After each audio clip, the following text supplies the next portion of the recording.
Well, howdy, y'all. Welcome to Once Upon a Time in Texas, episode number 104. I'm your host, Michael Mitchell. First and foremost, in case you didn't notice, I'm loading this podcast up a little late. And that's because, frankly, I got a little busy yesterday. Long and the short of it is, my parents had bought 11 acres that joined up to their property, I don't know, quite some time ago, 7, 8, 9 years ago. And they'd never put a fence up because the person that was selling the property was selling like 75 acres total. And we wanted a little section that just connected to the east. We didn't want the entire 75 acres. And so the people that were buying the balance of the property, we just kind of did a handshake agreement and we had it surveyed out. We bought our part, and they bought their part. And long and the short of it is, we wanted to go from one corner post to another, straight across, or at least what looks like straight across, and had it surveyed out, and everybody just moved on, and then we never built a fence. So finally, my parents decided to get a fence built about a year ago, and they have it built. And there's a new owner of the property who, basically my understanding is, he was fine with building the fence, but he didn't pitch in with building the fence or anything like that, and not a big deal, like not upset about that necessarily. So the fence goes in, then all of a sudden he goes, "Ooh, your fence is not in the right spot. It is on your east end, but not on the west end." And so yesterday I had to go out and I spent a chunk of the day with my mother and the surveyor and the guy who built the fence. And long and the short of it is, basically from what we can tell, is the surveyor messed up and nobody really caught it until it was time to build a fence. So anyway, now and we're not sure because the surveyor, the company was bought out. So they've got new owners and they're going to research some of the history. And anyway, it's a whole thing. And so hopefully we're able to work it out with our neighbor, and just kind of figure it out once we get all of the facts.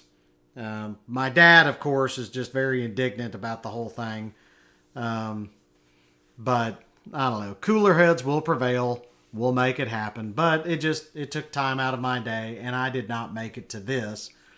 Because as soon as I got home, I had a conversation with the muralist who's going to come down and do the mural on the futsal court here in Wichita Falls. He was recruited out of Ohio, and he's done some really cool work. But he's going to come down here and do the futsal court. And so had about a half-hour conversation with him just about the neighborhood, since I'm the chair for city revitalization. And anyway, it was just really cool. And then by that time, my kids were home. And then my wife and son came home shortly after that. And it was time to go off to Scouts. So the long and the short of it is, sorry guys, I did not get to this yesterday, and it is what it is. Also, fun stuff. I just sent out a text to my family that said, "Beware of the dust bunnies." Meaning, basically, that I flipped the switches on our ceiling fans to go the correct direction, which is counterclockwise for summertime. So we have, six or seven ceiling fans in our house. And since we moved in here 12 years ago, 12 years ago, these things run 24/7, nonstop. And that's just part of having an old house. It is a little drafty, and we do have tall ceilings, but to be able to stay comfortable in the house, I mean, we do have a nice, very nice, newer central heat and air system, and it does a good job. But for it to remain comfortable in the house, you got to have these ceiling fans going. Well, as you can imagine, dust builds up on them. And when you flip the switches and it goes the other way, the dust comes off of them. And so, usually I let them run for a little while before I go around and vacuum up because, inevitably some dust will come off. And realistically, I guess I should stop the ceiling fans completely and wipe them off. But, I don't know. It's just easier to let the dust blow off and vacuum it up, I guess. It's a lazy way of doing it, I reckon. So, anyway, so we also, along with that, with the dust, I told you my house is a little drafty, but, we had the wind a week or so ago where we had some horrendous wind here, and it was just nasty all day long. And then a few days later, we had a huge windstorm that blew up a bunch of dust too. And it was the wildest thing. My wife and I both were talking about it in the morning. And we were like, oh my gosh, did you just wake up and feel like you were suffocating? And the answer was, yeah. I hadn't thought about it that way, but yeah, I mean, just the taste of dirt in your mouth. It did. It looked like fog outside. There was such a heavy dust layer on everything and just floating in the air. So it kind of sucked. But, still doesn't come close to the 180 mile an hour highest wind speed ever recorded in Texas, which was during a hurricane in 1970. But, it caused a lot of issues across the state.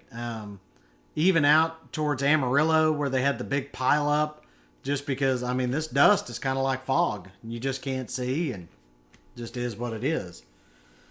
On good notes, we had some UIL stuff, actually some UIL stuff going on today, which is Wednesday, which is not when I normally do the podcast, but that's okay. I'm getting it out.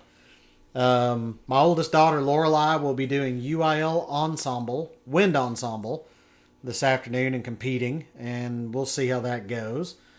Daughter number 2 did her final competition for color guard a couple of weeks ago. They brought home first place. So that's great. Also talked about Lorelai getting her Eagle Scout. I know we've covered that a lot. However, that is motivated number 2, Shanna, and number 3, Raylan, to go ahead and start working on theirs here pretty soon. So Raylan is already a Life Scout. We went out and met with who he calls Uncle Jeff, who's been a buddy of mine for a long time, and he is the executive director for Wild Bird Rescue here in town. And Raylan has settled on building a human bird nest. Basically, it's going to be a deck with handrails, but then around it you're going to have interwoven sticks and stuff to basically make it look and feel like a bird nest. It's a really cool idea, and it's basically going to be a place to go see here in Wichita Falls. So it's pretty cool. I'm glad he selected that. Shanna, who is not quite a Life Scout yet, but will be actually in like 8 or 9 days. She's just waiting on time right now. She has settled on doing a book because, for those of y'all out there, we fostered her and she's been placed with us permanently. We knew her because she was a student of mine when I taught, but she was also involved in our scout troop. And so we fostered her. She's been placed with us apparently permanently. And so she is daughter number 2, but she has settled on doing a book for foster children, mostly older, because she said that was one of the scariest things about being in foster care. Not that she felt like nobody cared about her or wanted her or anything like that. It's just she didn't know what was going to happen next.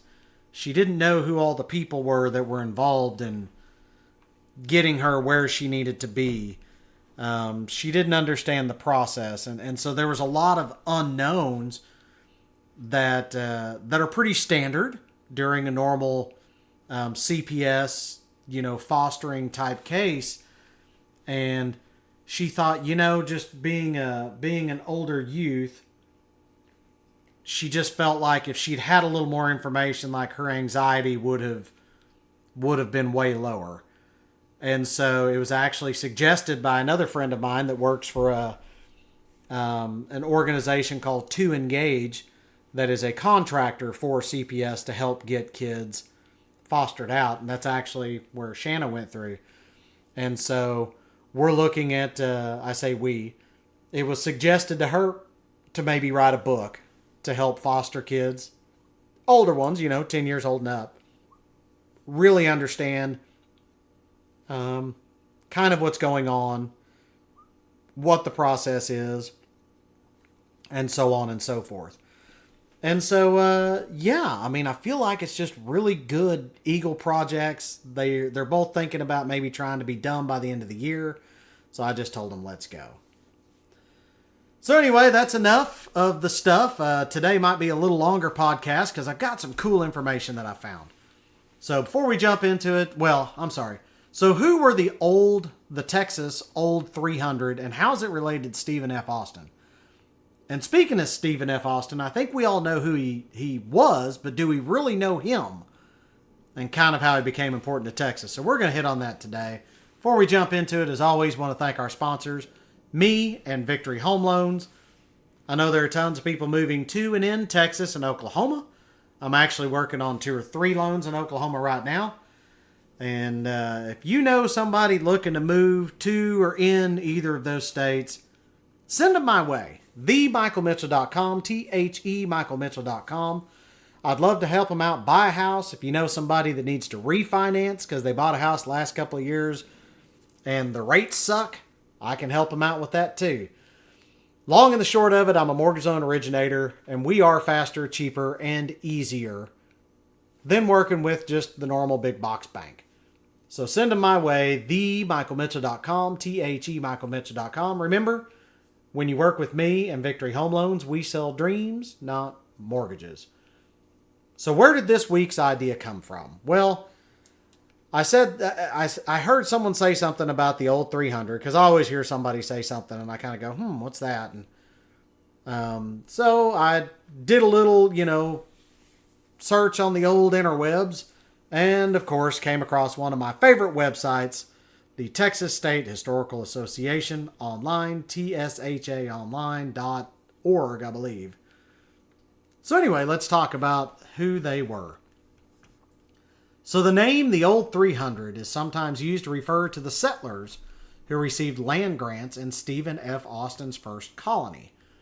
In January 1821, Austin's father, Moses Austin, had received a permit from the Spanish to settle 300 families in Texas, but he died in Missouri a short time later before he could realize his plans. Now keep in mind, Texas is still owned by Mexico at the time, but Mexico wanted to see Texas settled. They were worried about the United States coming in and taking it over, or the Native Americans taking it over, and they thought, you know what? If we get some settlers here on our side, we'll be good. So Stephen F. Austin took his father's place and travels to San Antonio, where he met with the Spanish governor Antonio Maria Martinez, who acknowledged him as his father's successor. Austin quickly found willing colonists, and by the end of the summer of 1824, most of the old 300 were in Texas. During 1823 and 24, Austin and the land commissioner Baron de Bastrop issued 272 titles, but Bastrop was called away in August 1824, and the work remained unfinished until 1827, when the new commissioner Gaspar Flores de Abrego issued the remaining titles. Since the family was the unit for distribution, Austin permitted unmarried men to receive grants in partnership, usually in groups of 2 or 3. 22 such partnership titles were issued to 59 partners. In all, 307 titles were issued, with 9 families receiving 2 titles each. Thus, the total number of grantees, including Austin's own land grant, was actually 297 and not 300. The colonization decree required that all the land should be occupied and improved within 2 years, similar to the land rush in Oklahoma. Kind of a similar deal. They had to occupy it and improve the land. Most of the settlers were able to comply with the terms, and only 7 of the grants were ever forfeited, so that's a pretty cool deal. The lands selected by the colonists were along the rich bottomlands of the Brazos, Colorado, and San Bernard rivers, extending from the vicinity of present-day Brenham, Navasota, and LaGrange to the Gulf of, at the time, Mexico, now Gulf of America. According to the terms of the colonization agreement, each family member engaged in farming was to receive 1 labor, or about 177 acres, and each ranching family 1 CTO, or about 4,428 acres. Okay. I don't know about y'all, but it sounds like 1 CTO,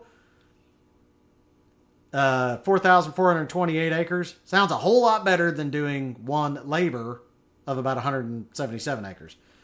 Anyway, because of the obvious advantages, a sizable number of the colonists classified themselves as stock raisers. Of course, why not? You're getting exponentially more land, 4,500 acres versus 175. Like, let's go. Though they were technically mostly planters, each family's sitio was to have a frontage on the river equal to about 1/4 of its length. Thus, the east bank of the Brazos was soon completely occupied from the Gulf to what is now Brazos County. Most of the laborers were arranged in 3 groups around San Felipe de Austin, which formed the nucleus of the colony. The majority of the old 300 colonists were from the Trans-Appalachian South. The largest number were from Louisiana, followed by Alabama, Arkansas, Tennessee, and Missouri. Virtually all were originally of British ancestry. Many had been born east of the Appalachians and were part of the large westward migration of the early years of the 19th century. Most were farmers, and many, including the Bell, Borden, Kuykendall, McCormick, McNair, McNeil, Robb, and Varner families, already had substantial means before they arrived. Basically, they were fairly wealthy. And because Austin wanted to avoid problems with his colonists, he generally only accepted those of better classes. Indeed, only 4 of the old 300 grantees were illiterate. Another indication of the financial stature of the grantees was the large number of slaveholders among them. By the fall of 1825, 69 of the families in Austin's colony owned slaves, and the 443 slaves in the colony accounted for nearly a quarter of the total population of 1,790. One of the colonists, Jared E. Groce, Groce, who arrived from Georgia in January 1822, had 90 slaves himself. That's pretty incredible. Though not all of the original grantees survived or prospered, Austin's Old 300, as historian T.R. Fehrenbach has written, formed the first Anglo-planter gentry in the province. Their plantations, arrayed along the rich coastal river bottoms, constituted the heart of the burgeoning slave empire in antebellum Texas. So if you ever hear of the Old 300, it doesn't have to do with, Roman soldiers? The Old 300 has to do with really the first Anglo settlers, to be clear on that, the first Anglo settlers in Texas. But let's talk about this cat named Stephen F. Austin. Stephen Fuller Austin. He was the son of Moses and Maria Austin. He was born at the lead mines in southwestern Virginia on November 3rd, 1793. In 1798, Moses Austin moved his family to other lead mines in southeastern Missouri and established the town of Potosi in what is now Washington County. There, Stephen grew up to the age of 11 when his father sent him to school in Connecticut, from which he returned westward and spent 2 years at Transylvania University in Lexington, Kentucky. That was the West back then, kind of cool. At Potosi, Moses Austin was engaged in the mining, smelting, and manufacturing of lead, and in addition conducted a general store. After his return from Transylvania in the spring of 1810, Stephen Austin was employed in the store and subsequently took over management of most of the lead business. He served the public as adjutant of the militia battalion, and for several years was a member of the Missouri Territorial Legislature, in which he was influential in obtaining a charter for the Bank of St. Louis. After failure of the Austin business in Missouri, he investigated opportunities for a new start in Arkansas and engaged in land speculation and mercantile activities. While he was there, the territorial governor appointed him circuit judge of the 1st Judicial District of Arkansas. So he took the oath of office and qualified in July of 1820, but he only briefly held court. For the end of August, he was in Natchitoches, Louisiana, and in December in New Orleans, where he had made arrangements to live in the home of Joseph H. Hawkins and study law.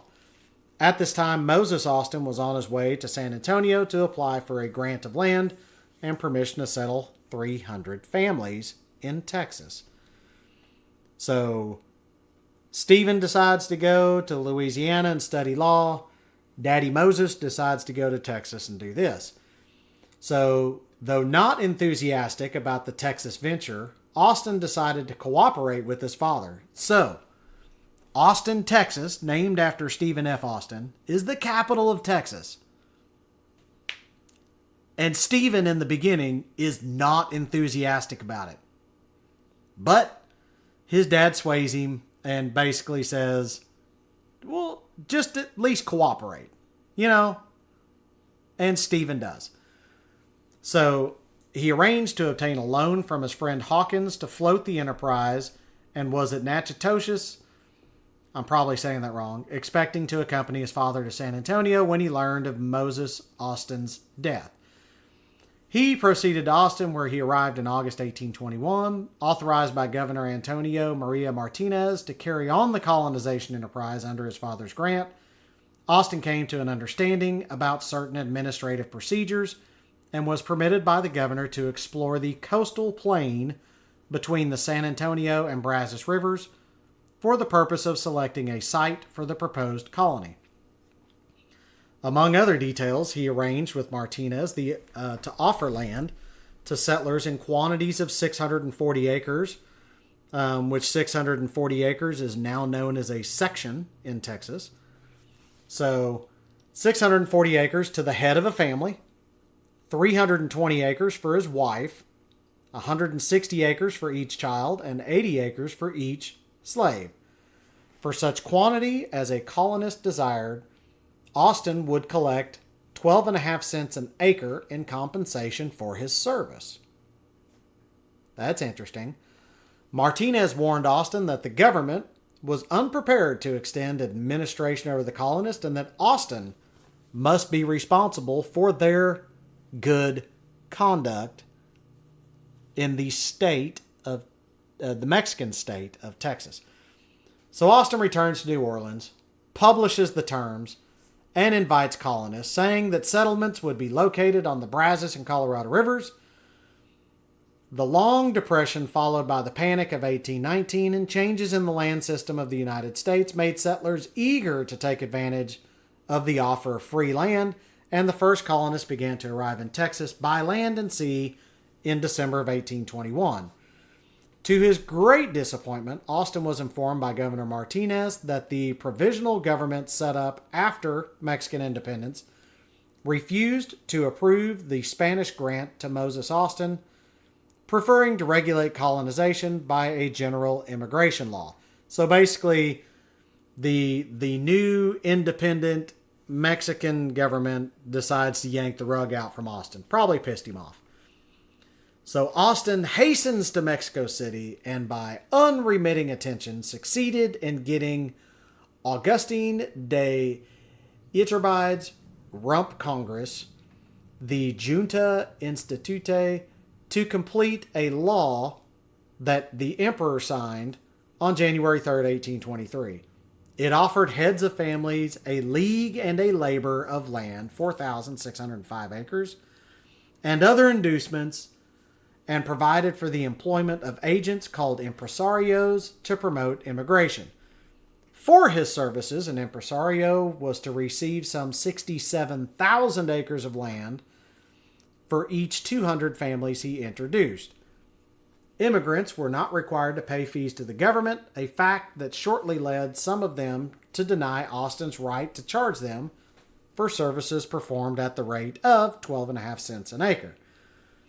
The law was annulled when Iturbide abdicated, but in April 1823, Austin induced Congress to grant him a contract to introduce 300 families in accordance with its terms. In August 1824, a new Mexican Congress passed an immigration law that vested the administration of public land in the states with certain restrictions and authorized them to make laws for the settlement. In March 1825, the legislature of Coahuila and Texas passed a law confirming, in general, to the previous act approved by Iturbide. It continued the impresario system contemplated by the law and offered to each married man a league of land, which was 4,428 acres, for which he was obligated to pay the state $30 within 6 years. In the meantime, Austin had substantially fulfilled his contract to settle the first 300 families. In this state law, he obtained 3 contracts in 1825, 27, and 28 to settle a total of 900 additional families in the area of his first colony, besides a contract in partnership with his secretary Samuel M. Williams for the settlement of 800 families in western Texas. Unfortunately, this partnership contract led to disagreeable controversy with Sterling C. Robertson, of which I don't have a lot of more information. Anyway, pissed somebody off, so it probably didn't work out. Austin had complete civil and military authority over his colonists until 1828, subject to rather nominal supervision by the officials at San Antonio and Monterey. He wisely allowed them to elect militia officers and local alcaldes corresponding to justices of peace in the United States. And to assure uniformity of court procedure, he drew up forms and a simple civil and criminal code. As lieutenant colonel of the militia, he planned and sometimes led campaigns against American Indians, who of course were committing atrocities because they liked it here too. When population increased and appeals from decisions of individual alcaldes promised to become a burden, Austin instituted an appellate court composed of all the alcaldes, ultimately 7 in number. The Constitution of Coahuila and Texas went into effect in November 1827, and Austin seized the opportunity to relieve himself of the opportunity.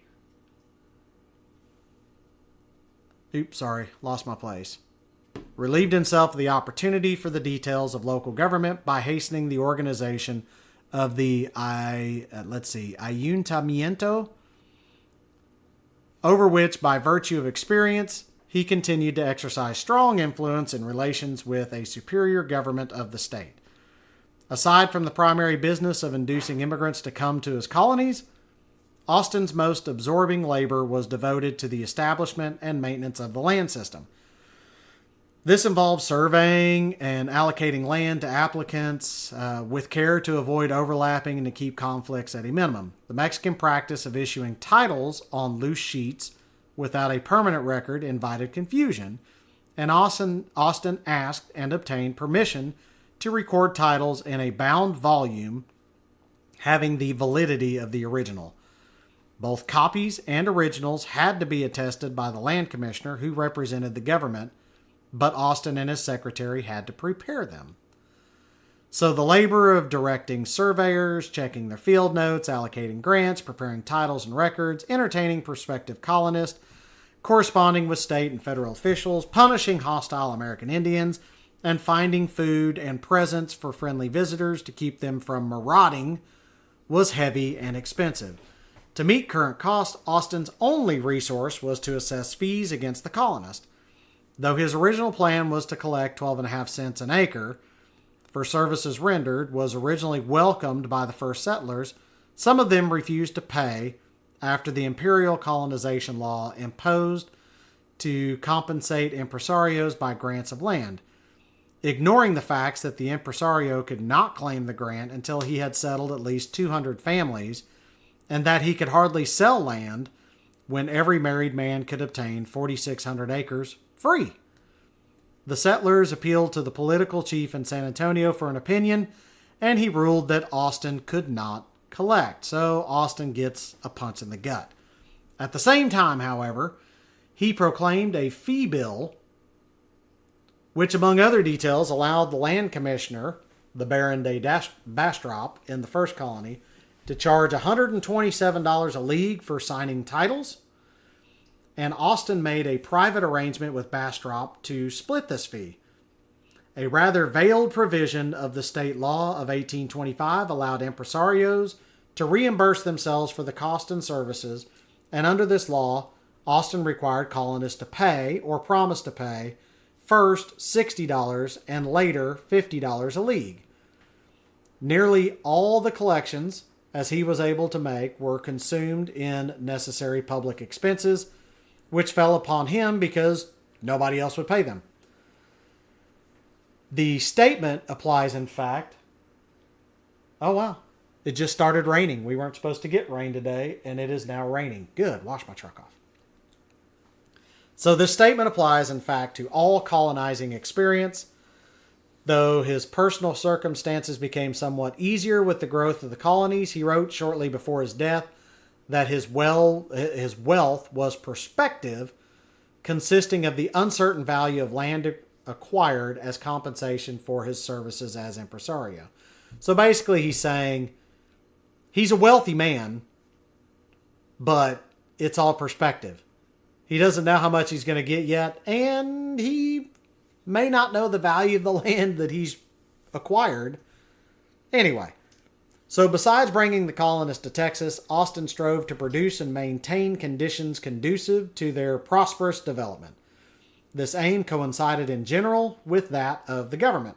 For example, by an act of September 1823, the federal government relieved the colonists of the payment of tariff duties for 7 years, and the state legislature was nearly always reasonably cooperative. Mexican sentiment sometimes clashed, however, the practical needs of the colonists, and Austin had to evolve or accept a compromise. The statutes of slavery was always a difficult problem, and Austin's attitude from time to time seems inconsistent. With almost no... lost my spot again.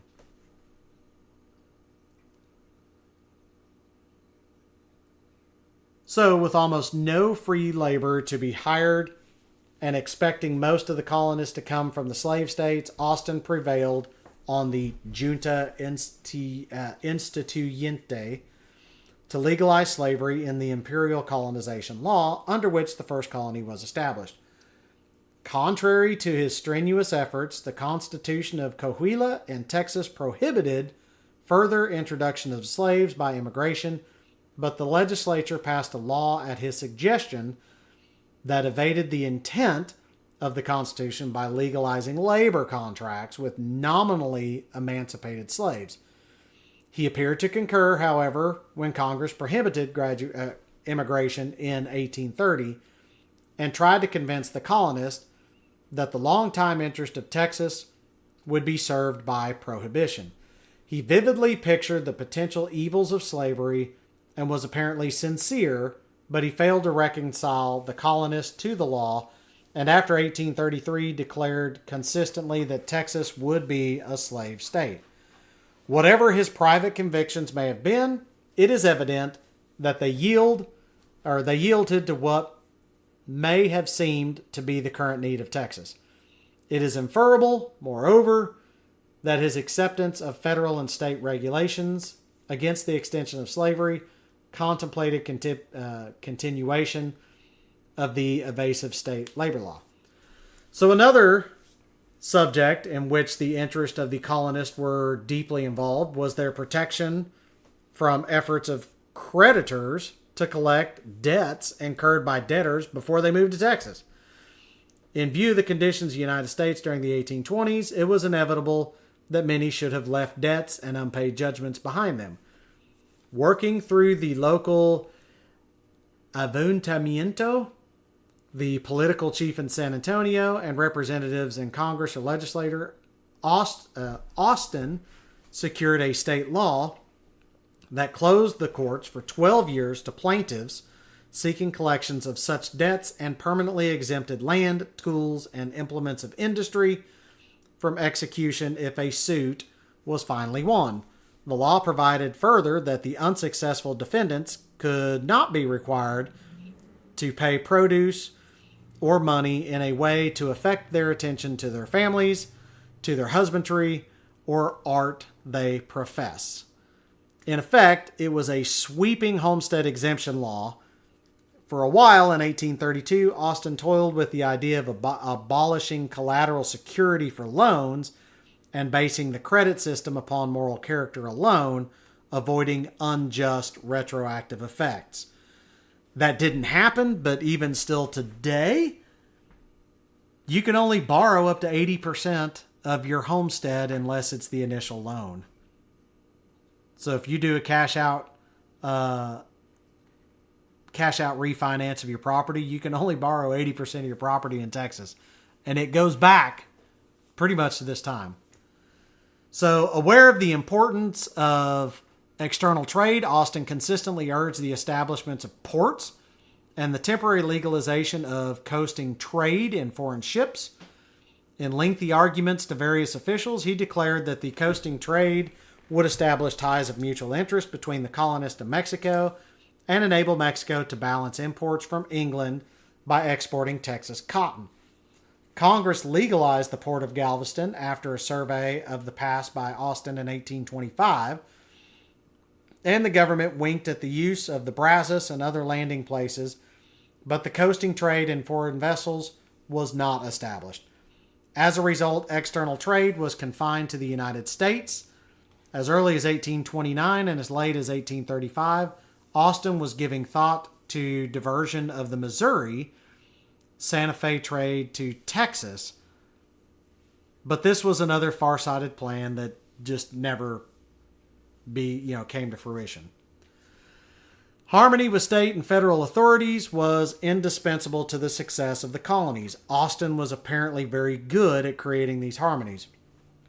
Austin clearly realized this fact and never allowed the settlers to forget the solid benefits that they received through the liberal colonization property or their obligation to obey the laws and become loyal Mexican citizens. He anticipated and disarmed criticism of inconvenient laws and clumsy administration, then used the patience of the colonists as evidence of good faith in begging the government for concessions. He thwarted the efforts of Hayden Edwards to drag his colonists into the Fredonian Rebellion and led the militia from the Brazos in Colorado to assist Mexican troops in putting it down. His settled policy before 1832 was to take no part in Mexican party convulsions. Play the turtle, he urged, head and feet within our own shells. Two factors finally defeated the policy of aloofness. By 1832, Austin's various colonies comprised 8,000 people, and other impresarios, though less successful, had brought in a great many more. Naturally, it became more and more difficult for Austin to reconcile them to his cautious leadership. On the other hand, the rapid growth of the colonies, in addition to persistent efforts of the United States to buy Texas, increased the anxiety of Mexican leaders. Their consequent attempt to safeguard the territory by stopping immigration with other irritations caused an insurrection, and continued friction led to revolution and independence. So the law of April 6, 1830 embodied the Mexican policy of stopping the further colonization of Texas by settlers in the United States. The law proposed to annul general impresario contracts, uncompleted or not begun, and prohibited settlement of immigrants in territory adjacent to their native countries. In effect, it applied only to Texas and the United States. By ingenious and somewhat tortuous interpretation, Austin secured the exemption of his own colonies and the colony of Green DeWitt from the prohibition. He thereby gained a loophole for continued immigration from the United States, and then turned industriously to the task of getting the law repealed. He succeeded in this December 1833. So basically, they put a law, no more integration, we're good. Austin kind of gets that waived for his colony and a buddy, for the time being. And then he goes in to try to get this law repealed and gets it done. In the meantime, however, military measures to enforce the law of April 6, 1830, and the imprudent administration of the tariff laws to which the Texans became subject in September 1830 produced the Anahuac disturbances. Austin had been away from Texas for several months at Saltillo attending a session of the legislature in which he was a member. It is probable that he could have averted the uprising had he been at home. In fact, the local authorities, including Ramon Musquiez, the political chief, had quieted and repudiated it when the irresistible circumstances compelled Austin to abandon his well-tried policy of aloofness from national political struggles and adopt the cause of Antonio Lopez de Santa Anna against the incumbent administration of President Anastasio Bustamante. Texas could no longer stand aside.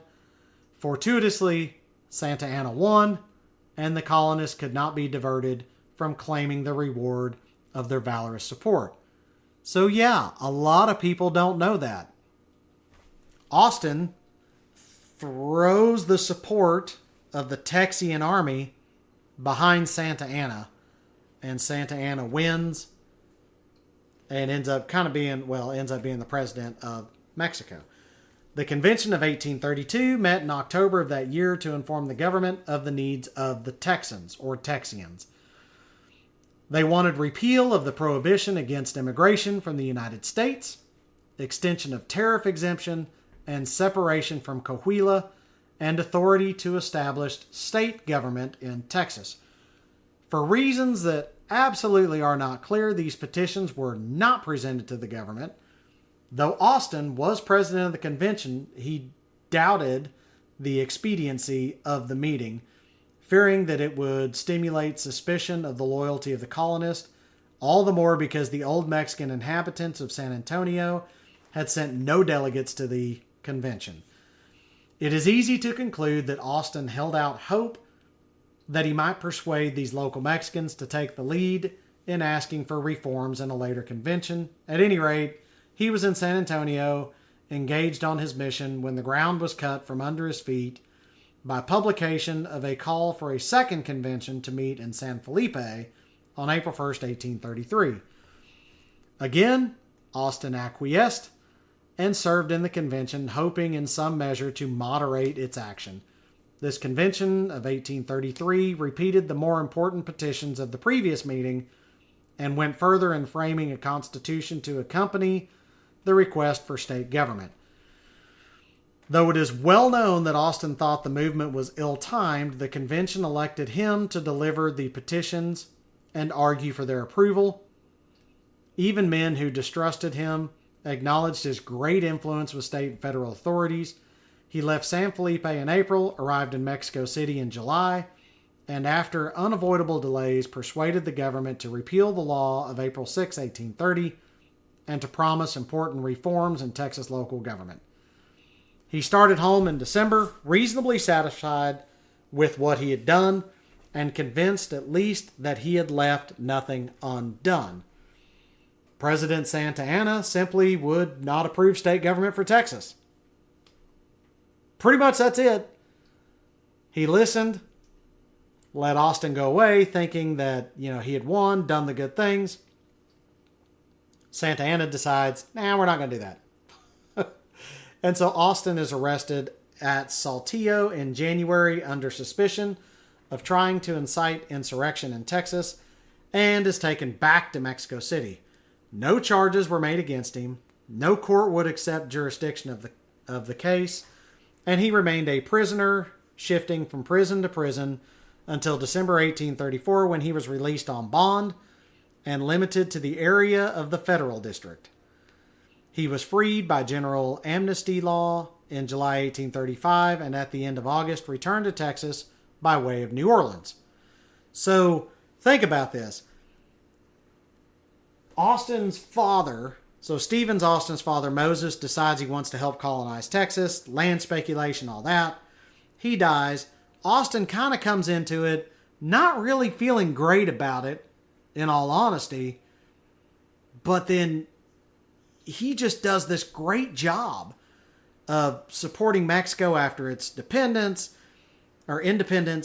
and basically kind of being a go-between and really trying to do good things for Texas under Mexican law. Because most of them didn't mind being under Mexican law at that time. So anyway, let's move forward. Well, and then he gets crosswise with Santa Anna, ends up in prison for a while, and gets released, comes back to Texas. So Austin was thus absent from Texas for an entire 28 months. So 2.5 years, basically. Upon his return, he learned that an unofficial call had been issued for a convention or consultation to meet in October.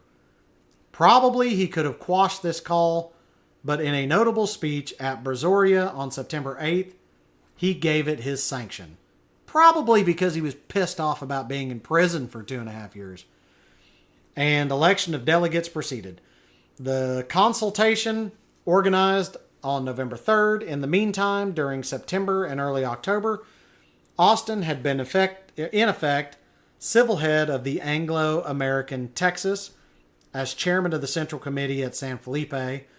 War began at Gonzales on October 1st. Austin was elected to command the volunteers gathered there and led them against the Mexican army at San Antonio.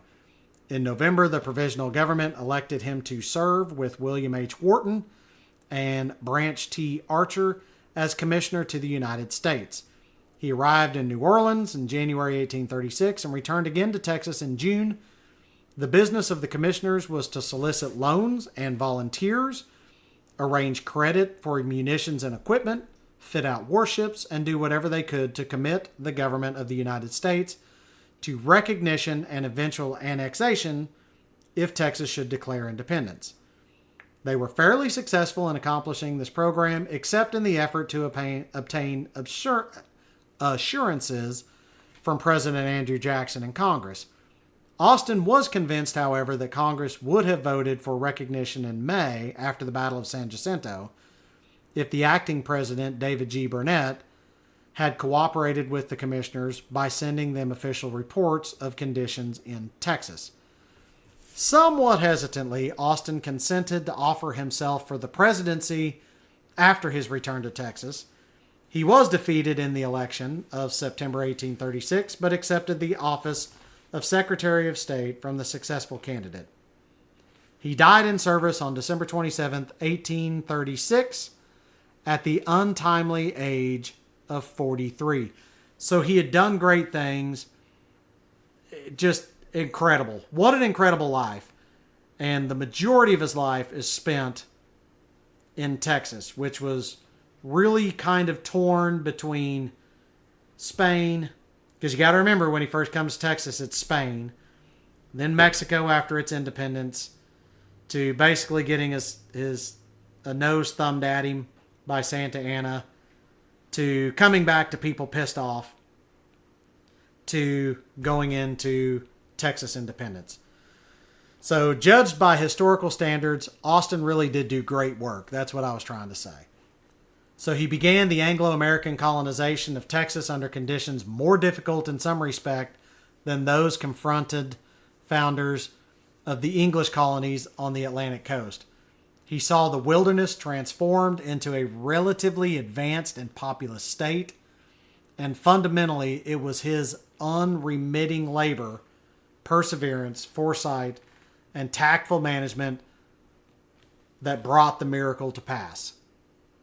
Contemporaries who disagreed with his cautious policy for consolating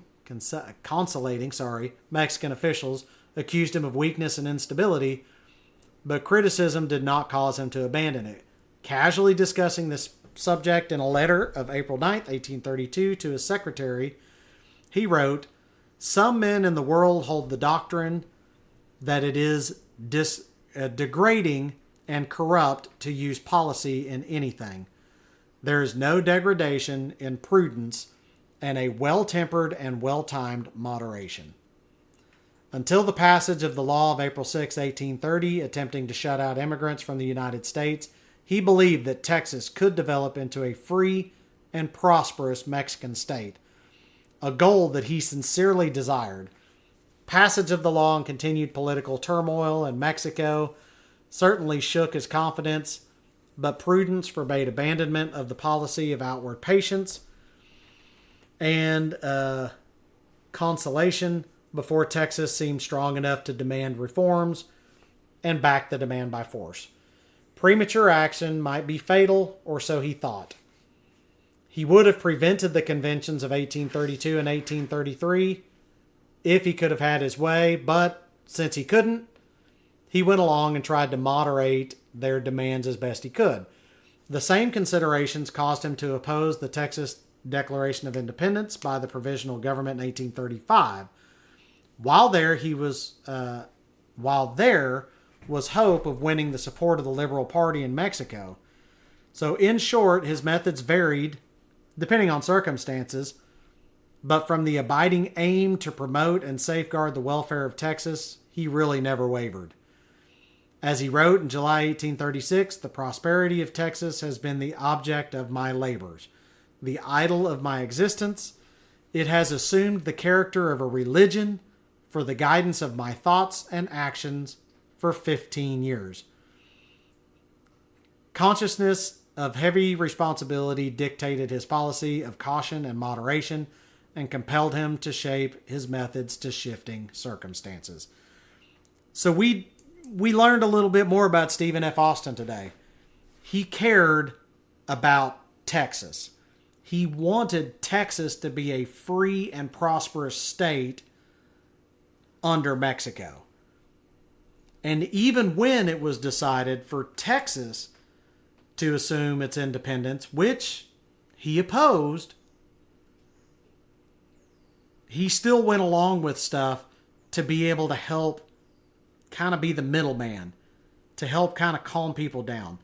What a great guy. You know, I mean, and that's probably why the Capitol is named after him. Really, really did a good job. Anyway, what do y'all think? Let me know what other weird and off-the-wall interesting Texas history you'd like to hear about. Again, I want to thank me and Victory Home Loans. If you know somebody moving to or in Texas or Oklahoma, send them my way to themichaelmitchell.com. THE michaelmitchell.com. That was a little longer podcast, but you know what? I did a little shorter one last time, so there you go. Thank y'all for tuning in to Once Upon a Time in Texas. As always, remember, the stars at night are big and bright, deep in the heart of Texas. Y'all have a great week.